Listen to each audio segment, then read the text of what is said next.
नमस्कार स्वागत करुच्ची आज मुख्य गुरुत्वपूर्ण खबर को आपण मानकु दर्शक बंधु एबे आमर हस्तगत होता खबर रही लघुचाप संपर्कित पछक पछ आसुची दुईटा लघुचाप प्रबल वर्षार संभावना राज्यर विभिन्न जिला को पाणीपाग विभाग सतर्क सूचना विभिन्न स्थान को वार्निंग जारी कर पाणीपाग विभाग तेज जाना केउ केउ स्थान को पाणीपाग विभाग सतर्क सूचना जारी करिछि। सेपटे राज्य मौसुमी सक्रिय रही एवं देशर विभिन्न राज्य को पाणीपाग विभाग सतर्क सूचना रही जानिबा से संबंध में संपूर्ण विवरण मुझे आपको वीडियो प्रदान करी से निश्चित वीडियो को प्रथम शेष पर्यंत देखिए।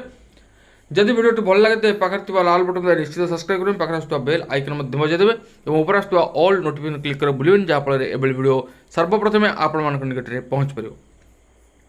तेज आसतु जाना आज पाणीपाग संपर्कित लघुचाप संपर्कित विशेष गुरुत्वपूर्ण सूचना को।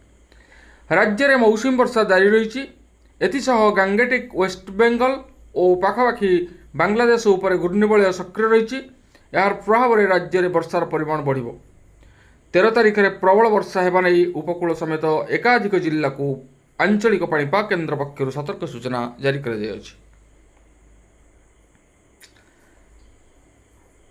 अपरपक्षे चलित मासरे आगपछ हुई आउ दुईटी लघुचाप सृष्टि हो पारे बोली पाणीपाग विशेषज्ञ डॉक्टर शरद साहू पूर्वानुमान करते 13 बेलू केन्द्रीय बंगोपसागर घूर्णिबलय सृष्टि होवार संभावना रही तेज उक्त घूर्णिबलय लघुचाप केवे परिणत हो से नहीं एवं स्पष्ट होना। सेहीपरि 17 तारिख में आउ एक लघुचाप आसबार संभावना रही फल आसंता 22 तारिख जाए राज्य में वर्षा लगी रही डॉक्टर साहू सूचना देते। आंचलिक पाणीपाग केन्द्र मिलता तथ्य अनुसार राज्यर विभिन्न जिले में वर्षा होगा नहीं पूर्वानुमान करपटे आईएमडी पाणीपाग पूर्वानुमान करिछि दिल्ली उत्तर प्रदेश पंजाब हरियाणा बिहार एवं उत्तराखंड में जुलाई 17 पर्यंत प्रबल वर्षा लगी सतर्क सूचना जारी कर दिल्ली उत्तर प्रदेश पंजाब हरियाणा बिहार उत्तराखंड हिमाचल प्रदेश एवं मेघालय समेत केतेक राज्य में आगामी दिन में प्रबल वर्षा होवार संभावना रही। शेष पाणीपाग बुलेटिन रु जनापड़ी दक्षिण पश्चिम मौसुमी देशर अनेक अंचल अधिक सक्रिय हो पड़ी जहाँफल जलबंदी बन्या पहाड़िया अंचल में भूस्खलन एवं परिवहन सेवार बाधा सृष्टि होवार संभावना वृद्धि पाउछि। विपदपूर्ण अंचल रोकथुवा लोक मानकु सतर्क रहिबाकु सरकारी पाणीपाग परामर्श देइछि। यही पूर्वानुमान एपरी एक समय आसी जेतेबेले उत्तर भारतर अनेक अंचल में मौसुमी वर्षा पूर्वर अनुभूत होइछि जहाँ उच्च तापमात्रा ठारू आश्वस्ति प्रदान करिछि। प्राय एक सप्ताह पर्यंत वर्षा व्यापक हेबो बोली आशा करा जाउछि।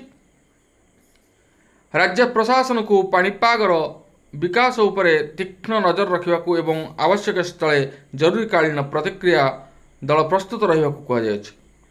दिल्ली पंजाब हरियाणा एवं उत्तर प्रदेश में एक्टिव मौसुमी वर्षा होवार संभावना रही पंजाब एवं हरियाणार पड़ोसी अंचल में विशेषकर उत्तर जिले में प्रबल वर्षा होवार संभावना रही। पाणीपाग विभाग मध्य पूर्वानुमान करिछि इंडो गंगाज समतल अंचल अनेक स्थान में घड़घड़ी वज्रपात एवं प्रबल पवन बहिब जहाँ सड़क परिवहन एवं स्थानीय परिवहन में अस्थायी बाधा सृष्टि करिब।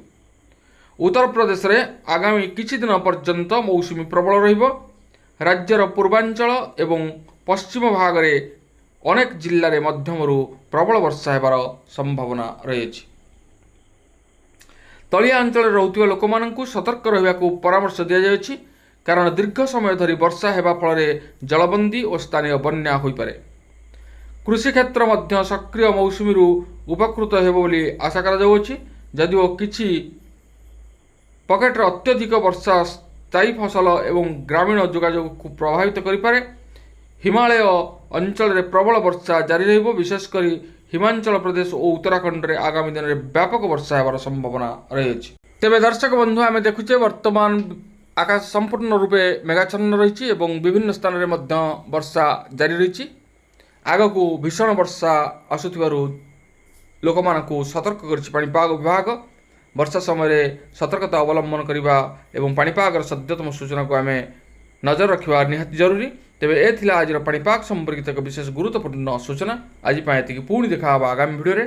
रोच धन्यवाद, नमस्कार।